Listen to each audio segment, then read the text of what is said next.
যাও আলকামার বাড়িতে যাইয়া তাকে কালেমার তালকিন দাও লাগবে মাওতা লা ইলাহা ইল্লাল্লাহ। নবী বলেছেন মানুষ মৃত্যুবরণ করার সময় সাকরাত চলবে তখন তাকে কলমা শরীফ তালকিন দিবা। হযরত আলী বলতেছে আলকামা বলো লা ইলাহা ইল্লাল্লাহু মুহাম্মাদুর রাসূলুল্লাহ। হযরত বেলাল বলে আলকামা বলো লা ইলাহা ইল্লাল্লাহু মুহাম্মাদুর রাসূলুল্লাহ সাল্লাল্লাহু আলাইহি ওয়াসাল্লাম।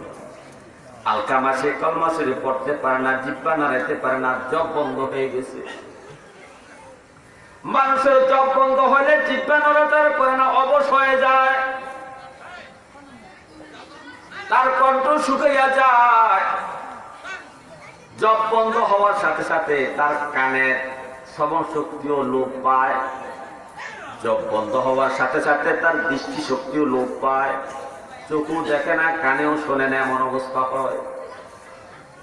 তো সাহাবারা দৌড়ে নবীর দরবারে আসেন, ইয়া রাসূলুল্লাহ আমরা আলকামাকে কলমা শরীফ পড়ানোর অনেক চেষ্টা করেছি, আলকামা কলমা পড়তে পারে না, তার জব বন্ধ হয়ে গেছে। নবীজি বললেন সাহাবারা রে আলকামার কে আছে একটু তল্লাশি নাও। সাহাবারা বললেন ইয়া রাসূলুল্লাহ আলকামার মা একমাত্র বেঁচে আছে। আল্লাহু আকবার।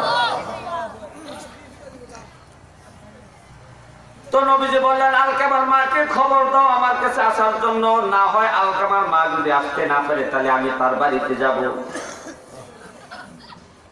আলকামার মার কাছে যে একজন খবর পৌঁছাইলেন, আলকামার মা বলতেছে না না রাহমাতাল লিল আলামিন আমার কাছে আসতে হবে না, আমি কষ্ট করে হলেও নবীর দরবারে যাব।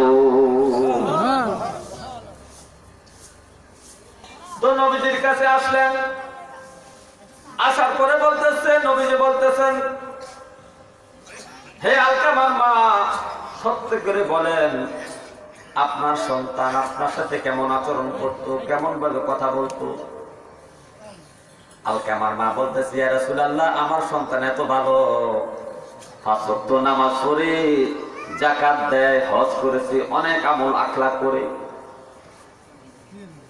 নবীজি বলে আলকামার মা রে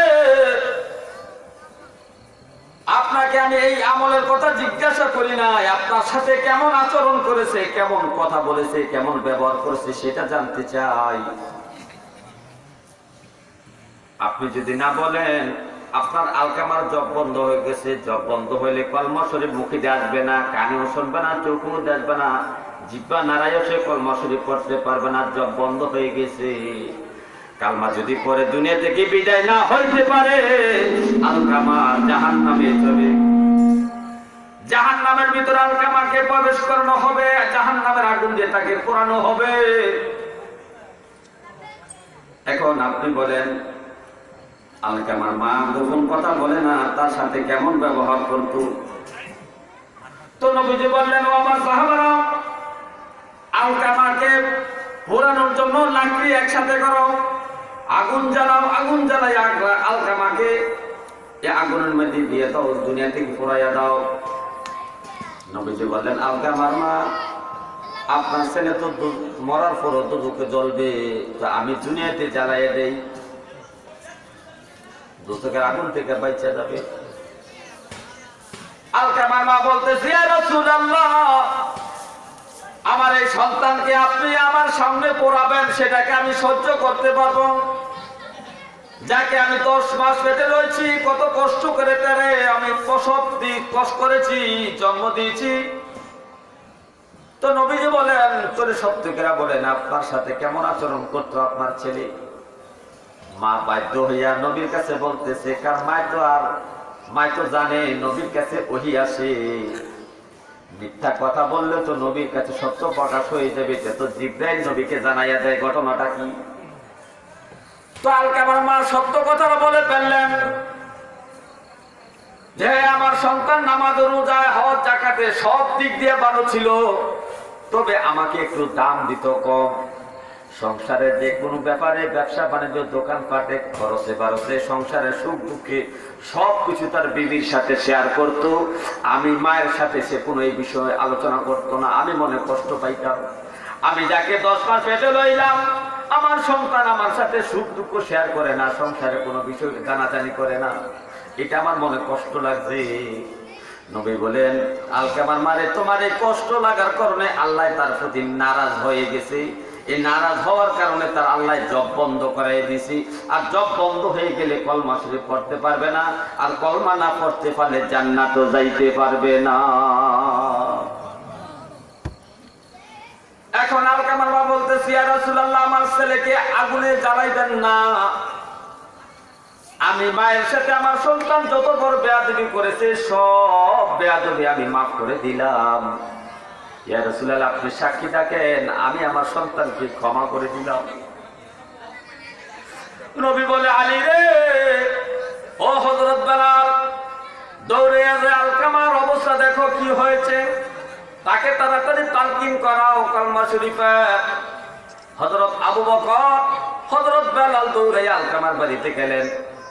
যাওয়ার পরে মা তাকে ক্ষমা করে দেওয়ার সাথে সাথে তার জব খুলে গেছে।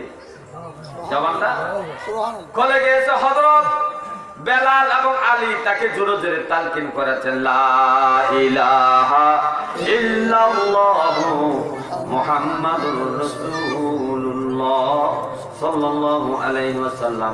আলকামা সেই কালমার আওয়াজ শুনতে দেরি আর জবান দিয়া বলতে আর দেরি হলো না। কলমাটা পড়ার সাথে সাথে আজরাইল তার রূহটা কবজ করে তাকে দুনিয়া থেকে বিদায় করে দিয়েছে।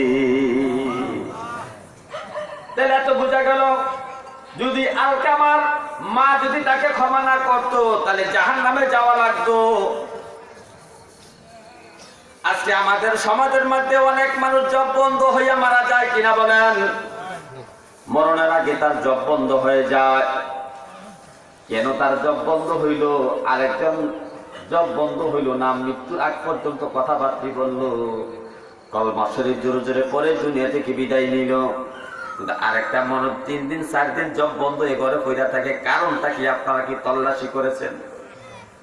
যে ব্যক্তির দুনিয়াতে জব বন্ধ হয়ে যায়, মা বাপ তার প্রতি অসন্তুষ্ট। মা বাপ যার প্রতি অসন্তুষ্ট, মৃত্যুর আগে তার জব বন্ধ হইবে হইবে। যত বড় নামাজি হও না কেন, যত বড় মুসলমান তুমি দাবি করো না কেন, যদি মা বাপ তোমার প্রতি অসন্তুষ্ট থাকে, মরণের আগে